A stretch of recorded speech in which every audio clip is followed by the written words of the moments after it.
25 जनवरी शक्तिला एकादशी 2025 के दिन चुपचाप गाय को खिला दें। एक छोटी सी चीज 1 महीने के अंदर करोड़पति बन जाओगे। नमस्कार दोस्तों, सुनल में आज हम आपको ऐसी दुर्लभ जानकारी बताने जा रहे हैं। साल 2025 में पढ़ने वाली प्रथम एकादशी शक्तिला एकादशी बहुत ही महत्वपूर्ण और शक्तिशाली एकादशी है। पुत्रदा एकादशी का व्रत महिलाएं अपनी पुत्र की लंबी आयु के लिए रखती हैं। अगर आप शक्तिला एकादशी के दिन अगर आप पूजा पाठ करने के साथ साथ अगर आप गौ माता से जुड़ा यह उपाय कर लेते हो तो यकीनन आप पर भगवान श्री हरि विष्णु और धन की देवी माता लक्ष्मी की असीम कृपा होगी और आप धनवान बन जाओगे। आप धनवान ना बने तो मुझे बताना दोस्तों, मैं सौगंध खाता हूं। बस जो उपाय आपको बताया जाए वह उपाय कर लेना। चलिए जानते हैं। शक्तिला एकादशी के दिन चुपचाप गाय को खिला दें। यह एक छोटी सी चीज करोड़पति भी अरबपति होंगे। सभी संकट और आसान से मुक्ति, मृत्यु दंड, पितृदोष तुरंत होगा। पूरे साल आपके भरे रहेंगे। अन्य धन के भंडार यूं कहें कि आपकी पीढ़ी दर पीढ़ी करेंगी। रूपों पैसों पर राज बैंक बैलेंस बढ़ता चला जाएगा। आपके घर में वेतन है, आपके घर की जो भी सेविंग है, आपकी तिजोरी में जो भी धन रखा हुआ है वह कभी खर्च नहीं होगा और बढ़ता ही जाएगा। सभी दुख दर्द संकट कष्ट दूर हो जाएंगे दूर, और सभी सुख आपके कदमों में आ जाएंगे। सभी सुख आपके कदम चूमेगी। यदि आप यह एक छोटी और खास चीज चुपचाप गाय को खिला देते हैं तो तत्काल गरीबी आपके जीवन से खत्म हो जाएगी। योग से राजा बन जाता है और 33 करोड़ देवी देवताओं को धारण करने वाली गौ माता की असीम कृपा व्यक्ति पर आजीवन बसती है। व्यक्ति के ऊपर 33 करोड़ देवी देवताओं का आशीर्वाद प्राप्त हो जाता है। व्यक्ति के घर में कभी भी अन्य धन वस्त्र की कमी नहीं होती। अन्य धन के भंडार व्यक्ति के घर में भरे रहते हैं।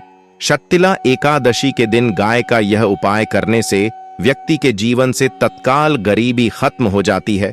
तो दोस्तों, कौन कौन से बेगौ माता से जुड़े खास और महत्वपूर्ण उपाय हैं जिन्हें यदि शक्तिला एकादशी 2025 के दिन कर लेते हैं? तो दोस्तों, गाय का उपाय बताने से पहले मैं आपको शक्तिला एकादशी पूजा के बारे में थोड़ा सा जानकारी दे देता हूं कि शक्तिला एकादशी को है किस दिन का 24 या 25 जनवरी शक्तिला एकादशी को है किस दिन का स्नान करना है। दोस्तों, जिस दिन का इंतजार दुनिया भर के हर हिंदू भाई हैं को रहता है वह दिन अब आ गया है। दोस्तों, आपकी जानकारी के लिए बता दें, हिंदू धर्म में बहुत सी एकादशी आती है, पर इस नव वर्ष 2025 में पढ़ने वाली प्रथम एकादशी में सर्वश्रेष्ठ एकादशी शक्तिला एकादशी बहुत ही धूमधाम से मनाई जाती है। इसमें सबसे पहले श्री हरि विष्णु तथा धन की देवी माता लक्ष्मी और उसी के साथ साथ पीपल का वृक्ष, अगर पीपल का वृक्ष उपस्थित ना हो तो तुलसी के पौधे की और उनकी विधि विधान से पूजा की जाती है। गौ माता की पूजा की जाती है, लेकिन इनमें सबसे ज्यादा महत्व शक्तिला एकादशी का माना जाता है। शास्त्रों में, वेद पुराणों में साफ साफ लिखा हुआ है, पौष महीने की एकादशी में शक्तिला एकादशी श्री हरि विष्णु धन की देवी माता लक्ष्मी उनके साथ साथ कुबेर देवता जी का आशीर्वाद प्राप्त करने का सबसे सुनहरा दिन होता है।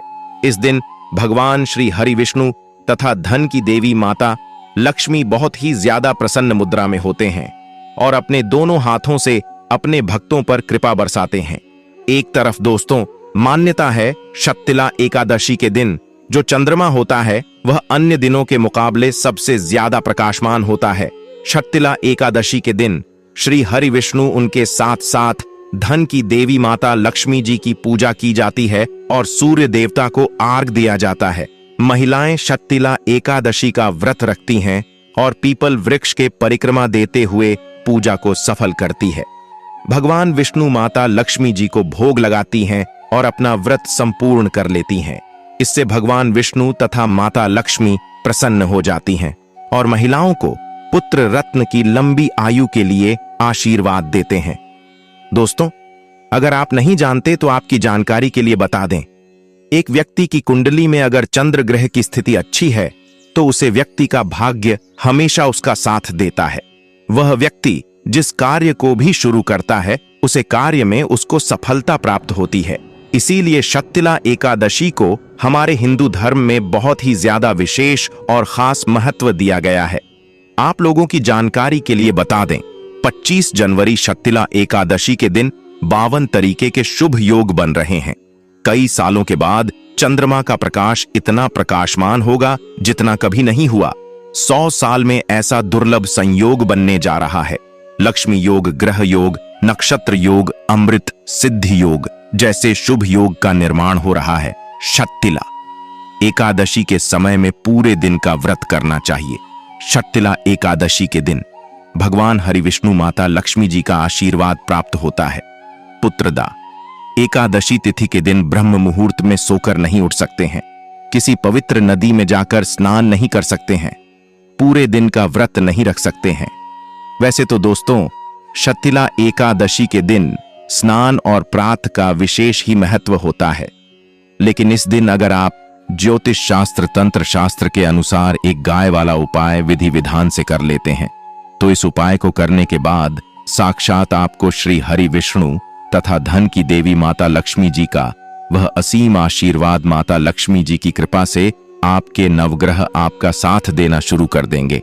आपके राहु केतु की दशा अच्छी हो जाएगी, क्योंकि एक व्यक्ति के जीवन के भाग्य का राहु केतु का नियंत्रण श्री हरि विष्णु जी के हाथों में होता है।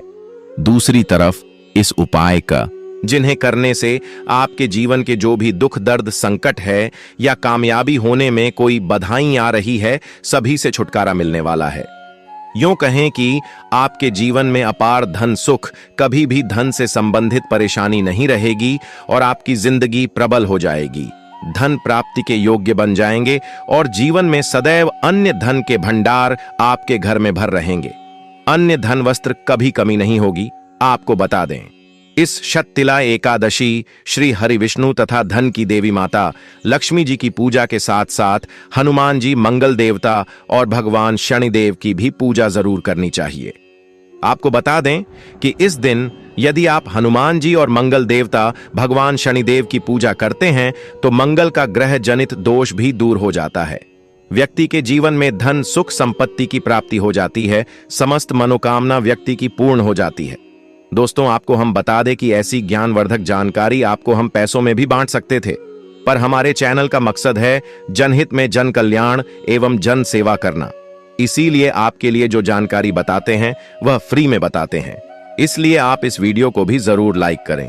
और दोस्तों, मैं आपसे एक अनुरोध और करना चाहूंगा कि आप अपनी राशि कमेंट बॉक्स में जरूर डाल दें, जिससे कि आपकी राशि के अनुसार हम आपको कुछ ऐसे उपाय बता सके जिससे आपको लाभ की प्राप्ति हो।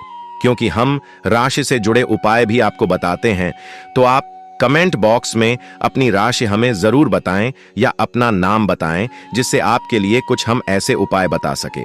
साथ में जय गौ माता अवश्य लिखें दोस्तों। साथ ही से जो नए साल का एक उपाय तो जरूर करना है। गाय का उपाय बताने से पहले एक उपाय आपको बता दें। इस उपाय को लाइक जरूर करें। क्या करें कि शाम के समय पीपल के पेड़ के नीचे आपको सरसों का चौमुखी दीपक, आटे का दीपक बनाना है। चौमुखी दीपक में आगे की बाती लगाकर सरसों के तेल का दीपक जला देना है। आटे का दीपक बनाएं, जो मुख्य तेल डालें उसमें बाती ही डालें। लाल वाली कलावे की दीपक जला दें। 4-4 बाती लगाकर चारों दीपक मतलब 4 भाग उसके बन जाएं। हर एक भाग को जलाएं और बीच में 2 सबूत फूल वाले लौंग भी डाल दें। फिर देखिए कैसे चमत्कार आपके जीवन में होता है।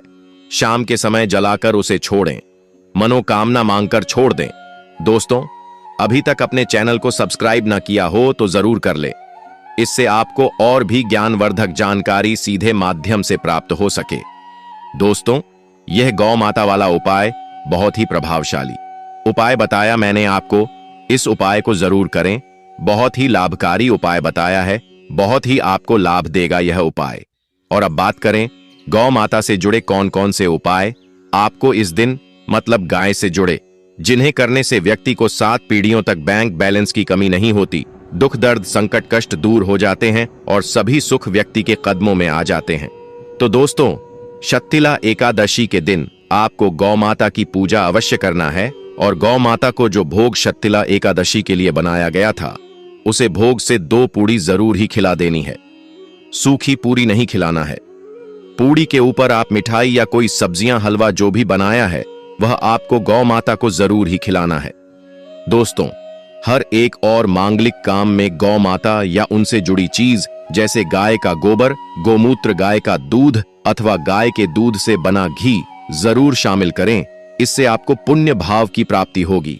सनातन परंपरा के अनुसार जिस घर में गाय होती है उसे घर से जुड़े सभी वास्तु दोष स्वयं खत्म हो जाते हैं, क्योंकि पंचम या के बिना कोई भी पूजा पाठ और हवन सफल नहीं होता। दोस्तों, हो सके तो पोष के महीने में एक बार, हो सके तो परिवार सहित एक बार गौशाला जाने का नियम जरूर बनाएं और गायों को हरा चारा जरूर खिलाएं, जिससे सभी वास्तु दोस्त शांत हो जाते हैं। दोस्तों, आपका प्रिय चैनल कभी किसी को भी गलत जानकारी नहीं देगा। हमारे द्वारा बताए गए सभी नियम अगर आप नियमबद्ध तरीके से करते हैं तो यह 101% कारगर सिद्ध होता है और इनसे जुड़े दोषों का निदान हो जाता है। गर्मियों में गौ माता को पानी पिलाएं और सर्दी में गौ माता को गुड़ जरूर खिलाएं। ध्यान रखें कि शक्तिला एकादशी वाले दिन गौ माता को गुड़ जरूर ही खिलाना है। गर्मियों में गाय को गोदना खिलाए। अनेक देवी देवताओं को अपने शरीर पर धारण करने वाली गौ माता से जुड़े कई शुभ और अशुभ संकेत भी होते हैं। मतलब गाय का दूध दोहते समय यदि गाय ठोकर मार दें और सारा दूध बिखर जाए तो अपशगुन होता है। यदि कोई यात्रा पर निकल रहा हो और गाय अपने बछड़े को दूध पिलाती सामने आ जाए तो निश्चित रूप से कि यात्रा के लिए आप निकले हैं, वह यात्रा आपकी जरूर ही सफल होगी और वह जिसके लिए आप निकले हैं वह जरूर ही पूर्ण यात्रा पर जाते समय गाय की आवाज आना और रात्रि में गाय की हुंकार करना भी शुभ होता है।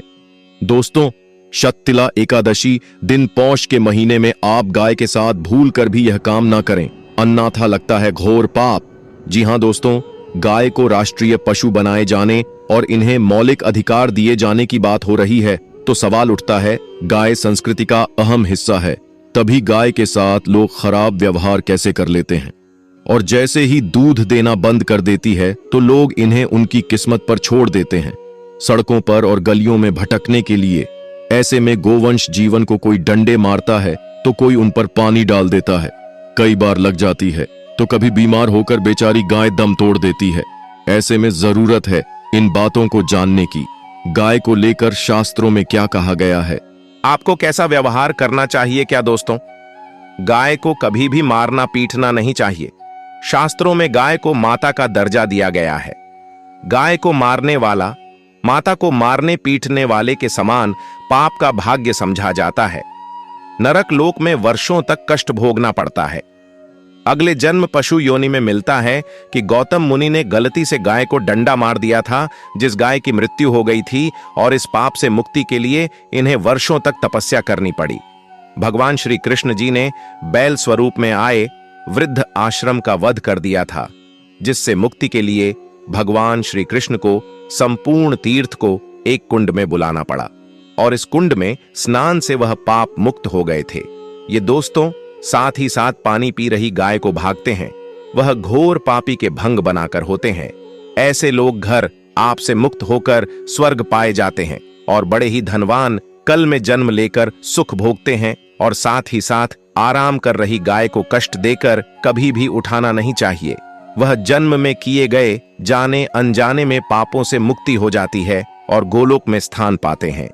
गाय को डंडा मारकर उठना, पानी डालकर उठाने से मनुष्य पाप का भागी बनता है और अगले जन्म में उसे दर दर भटकना पड़ता है।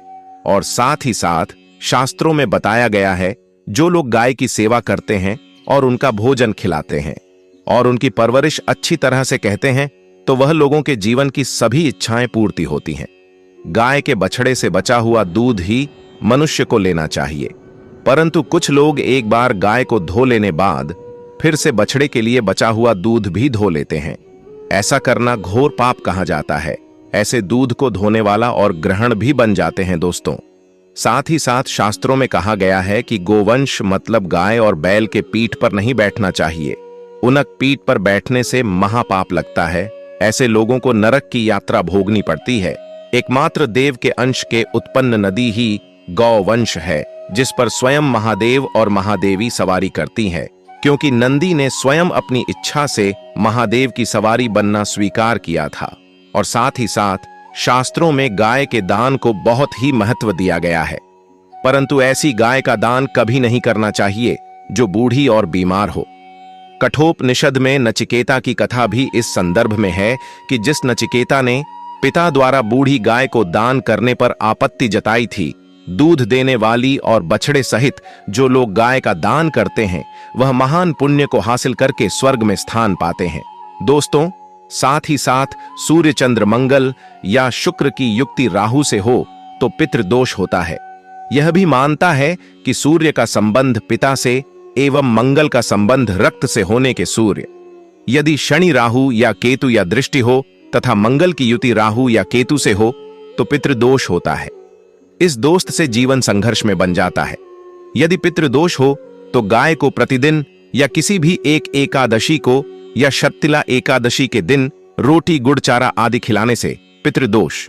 दोस्तों, हर एक और मांगलिक काम में गौ माता या उनसे जुड़ी चीज जैसे गाय का गोबर, गोमूत्र, गाय का दूध अथवा गाय के दूध से बना घी जरूर शामिल करें।